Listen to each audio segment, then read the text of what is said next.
And words weren't even here yet. My calves are burning. Oh, you can relax. That's good. I like the hustle a little bit. Sorry. Sorry, I had like a billion and a half things to do this morning and get it all done. Ready to go.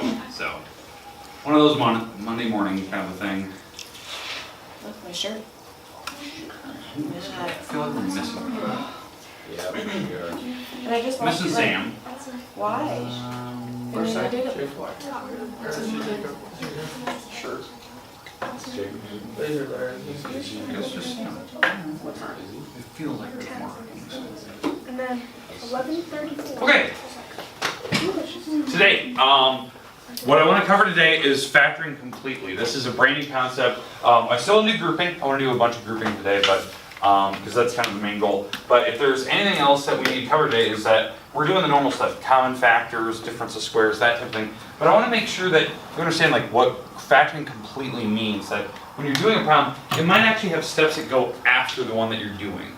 Okay, so something like this. So 6x squared plus 18x plus 12. Something like that.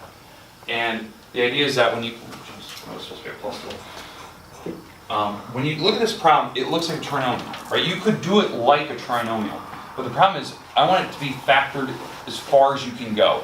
Every step. All 5, if it has it, you would have to try to do one at a time. I always start in order, kind of like what I have up here. Look for common factors, look for a trinomial, then do difference of squares, then do cube, and then finish with the grouping method, if you can't do those types of things. If you follow this order, this is my own order, this is not what the book says. If you follow this order, it guarantees that it makes the numbers as simple as possible before moving on to the next type. So that way the numbers are smaller and it's easier to manage. That's just the rules that I've followed since high school. But when you first look at this problem, we got to check for common factors. Do they have anything in common? Yes. Yeah, they have what? 6? That's it? They don't have like x's, they have 6. So we're going to take the 6 out. When you take out a common factor, the item left has to be the same size of what you started with. So if it starts as a trinomial, it better be a trinomial on the inside. So we're going to take the 6 from everything, basically dividing it out. So that's an x squared plus 3x plus 2. Dividing the 6 out. Now, there, we can go further. Right? You can actually go further at this point because now that we're here, we check trinomial rule, we check difference of squares, we go in that order. So this is a trinomial still. We're going to try the trinomial rule. So we're going to break this up into 2 parentheses. The 6 will just hang out outside. We're not going to touch that again. That's just going to be left over. But what's left inside the parenthesis here, it's going to be, we have to check the sign. They're both the same. They're both plus signs. So here you go. We're going to break up the x to be x and x, break up the 2 to be 2 and 1, and does that make 3 in the middle? Yes, it does. I'm going to FOIL first, second, and last. So there you go. Then what you'd have to check once you're done here is see, is there a difference of squares? No, there's not.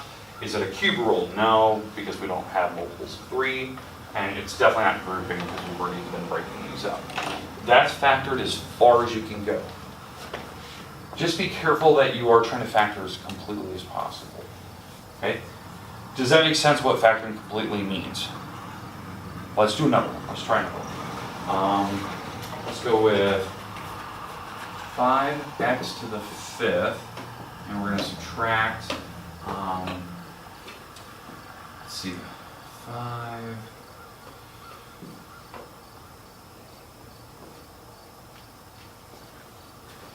back. Does that work? Yeah, that'll work. Okay. Oop, sorry, I forgot next. Almost got it wrong right off the bat. Okay. When we first start, gotta factor out what they have in common. So, because I always follow those same rules, right? Do they have anything in common?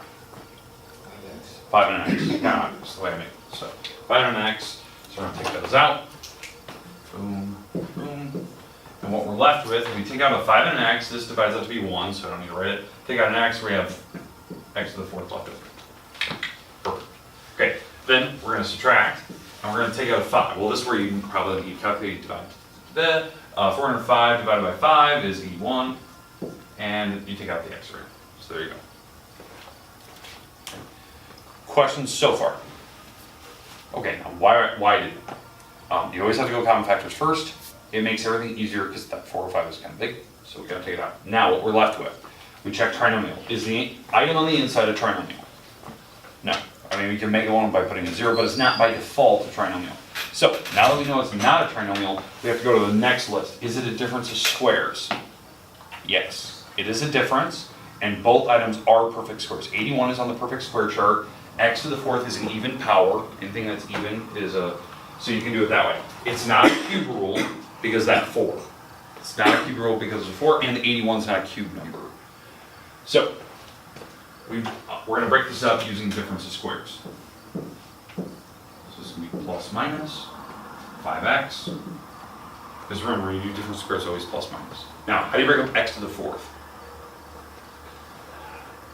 What do we have? X squared. X squared, x squared, and x squared. Good. Break up 81. 99. Again, how we break up numbers, you just take the square root. That's just how you do it. Okay, now that we're here, you can FOIL, first item last, blah, blah, blah. Okay, but I want to check, because I'm not done. Now that I'm here, I did difference of squares. Now you got to see if you can go further. So we know it's not a trinomial. We knew we didn't have a trinomial earlier, so I can throw that one out. We already took out the common factor, so there shouldn't be any of that. But you have to start with where you were and go further. So is there a difference of squares again? Yes, there is another difference of squares. The plus right here, this one is not a difference of squares. So we won't be able to do that one. And it's not even a cube rule, because cube rule can have plus or minus. That's power of 2, so it doesn't work in 9. It's not a cube number. So that one's going to be left alone. We're done with that one. 5x, the x squared plus 9. We can't do anything with that, because remember, it's not a difference, so you can't do it. I had somebody try that on Friday. It was like the afternoon class. They tried to factor that apart, but it won't work. All right. This one, though, that is a difference of squares, so that will have 2 parentheses. So that's going to go plus minus, x and x, 3 and 3. Now we're done. That's factored as far as you can go. Questions, comments about how I did it? Perfect. Okay. I just want to make sure that if you've never seen these types of problems before, you know how they work, how you're supposed to attempt them. So it's just one of those things, you just need to see it for the first time. Okay? All right. Any questions on factoring completely, the idea behind it? All right. I have a problem I want to put on the board. I want to see how you would do it.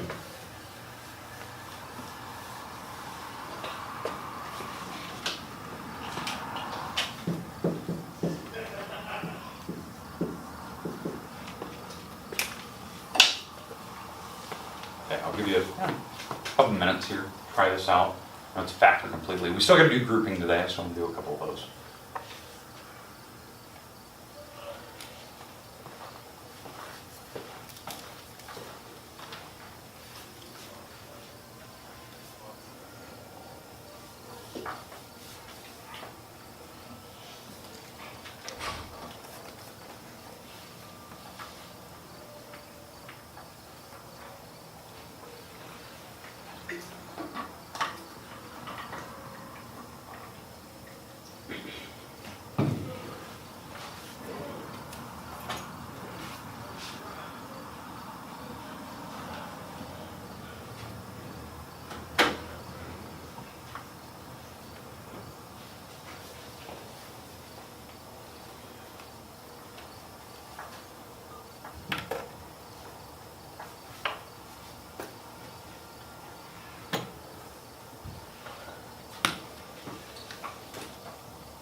All right.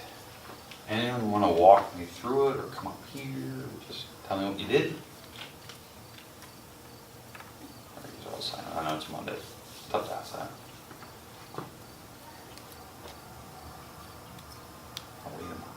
Wait, you. Somebody walk me through. But yeah. I factored out a 4x. 4x. Okay, I agree. That is good. What do you get when you took that out?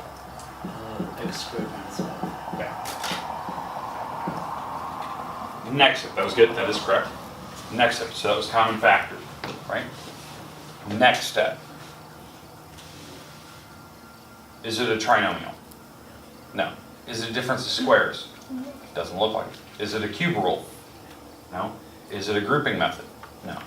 Okay, this is where most people in the right mind would stop. I agree, right? You'd stop there, fine, we're done. You can go further, which is weird. The book will not ask you to, the book probably would stop there, but just so you know, you can go further because it is actually a difference. It's not perfect squares, but you can treat it like it. In fact, the smart way to think of it is you can do the difference of squares, x and x plus minus, you have the 4x out front. But for the 5, I know 5 is like you're thinking work, that isn't a perfect square. The trick that I told you earlier when you do a difference of squares, like when I did the 81, you just take the square root of it.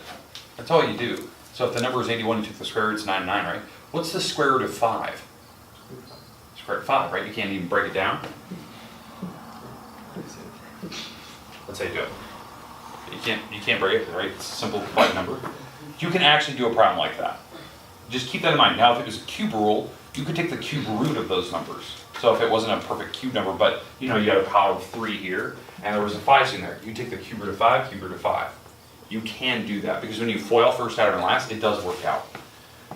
Questions about how the process of doing that? The book will not ask you to do that, but that is good practice if you ever have to go to a calc course. They do expect you to go as far as you can until they're single digits, single powers. So there is ways of breaking stuff down. Okay. Questions, comments, concerns about factoring? Okay, let's do a grouping method, because I kind of promised you I won't do it.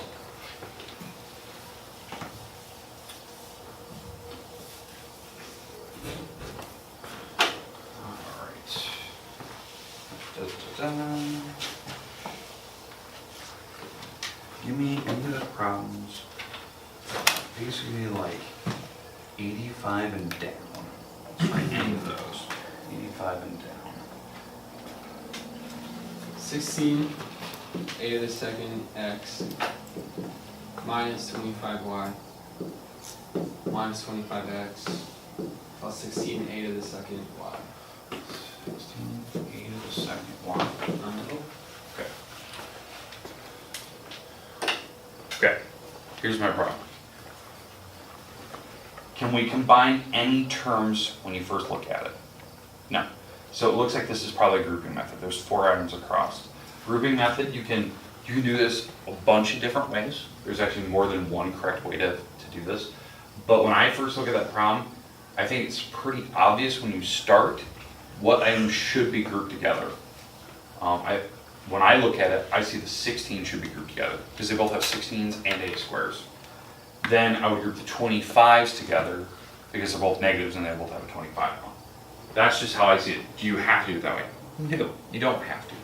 You can do it a different way. I just think this is easier if you choose to do the ones that are the most obvious when you do it. But again, these are very open-ended. You can do them any possible way. So I'm going to go to 16a squared x, the plus 16a squared y, and then I'm going to put the negative 25x and the negative 25y. Now why I chose to write it like that, why did I put the 25x in front of the 25y? It doesn't matter the order because we're basically adding, if you think about it, adding negative numbers. But I'm trying to go with like the same order I put these in. I put x then y, so x and y. Because I can already kind of see the outcome that's about to happen here. So when you do grouping, you group up 2 items together. Not 3, you go 2. Unless there's a ton of items, way more than you might want to go 3 and do like a trinomial idea. But I'm going to group these 2, and then I'm going to group these 2 in the back. And just do them like a normal common factor problem. So what do the first 2 have in common? 16a squared. Yeah, 16a squared. I'm just going to do a normal like grouping, or a normal common factor, where I take out whatever they obviously have in common. So if I took a 16a squared and the 16a squared, what I'm left with is x plus y. Remember, the item that's in the parentheses has to be the same size of what you started with. So now we go to the back. What should I take out of the back now? Negative 25, right? They have 25, but negative. I'm going to take out the negative.